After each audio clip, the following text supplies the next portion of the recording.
पवित्र बीजक प्रज्ञाबोध कहरा 3 पद 5। कहरा 3 पद 5 इस प्रकार है। मुख के दांत गए कहाँ भव बौरे, भीतर दांत लोहे के हो। मुख का अर्थ है, अब अर्थ जानेंगे। मुख का अर्थ है मुंह, दांत का अर्थ है मुंह के खाने के दांत। गए का अर्थ है गिर गए। कहाँ का अर्थ है किधर। भव का अर्थ है भाई। बौरे का अर्थ है नादान मूर्ख। भीतर का अर्थ है मन की वासना। लोहे का अर्थ है कठिन दुर्लभ मोह माया। अब हम प्रज्ञाबोध जानेंगे।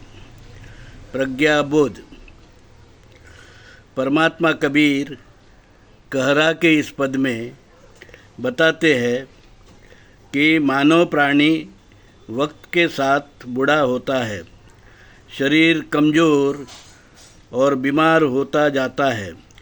कितने ही अवयव अपनी कार्य क्षमता खो देते हैं।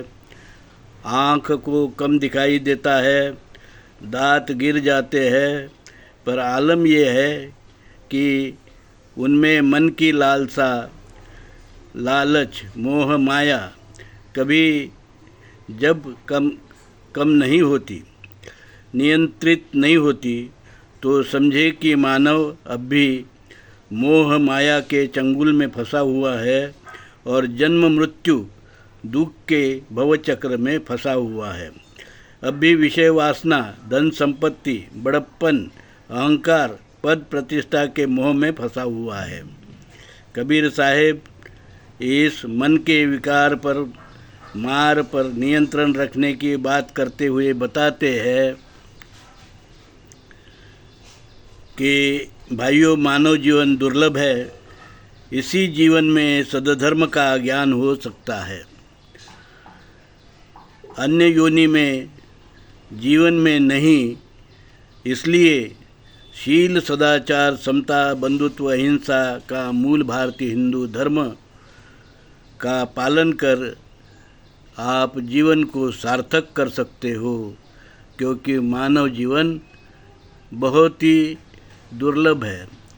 लाखों योनियों में भटकने के बाद में मानव को ये जीवन प्राप्त होता है और कितने ही लोगों को लंबा जीवन मिलता है, बुढ़ापे में तक जीते हैं, पर बुढ़ापा आने के बाद में भी अगर मोह माया, लालच और इस संसार के भव चक्र से मुक्त नहीं हो पाए तो फिर क्या सीखे, क्या पढ़े और क्या ज्ञान लिया।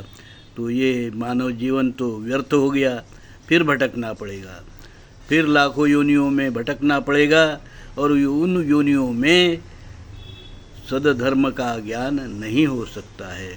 वो केवल मानव जन्म में ही होता है। साधु साधु साधु।